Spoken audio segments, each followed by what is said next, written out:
barya. So, ayan. Meron tayong mga barya. At ito ay mga Philippines barya. So, ayan.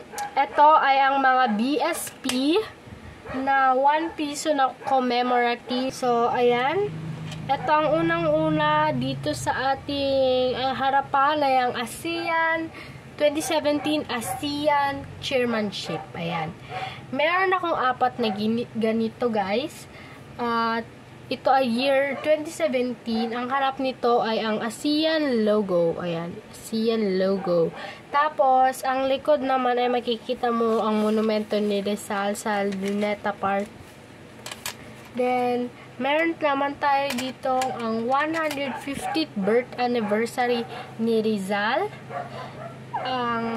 Bale, ito yung harap ni Rizal. Ayan. Kikita nyo. Bilang pagpupugay kay Rizal. Ito ay, nag-iisa sa buong mundo. Charis. Ang 150th birth anniversary ni Isidoro Torres, year 2016. Ang harap ay makikita ang larawan ni Isidoro, guys. Isidoro Torres in military uniform. Tapos, ang likod naman ay makikita ang styled eagle head at bank seal at lower right. Yan. Ang next naman ay meron tayong 50th anniversary of the Battle of Bataan, year 1992.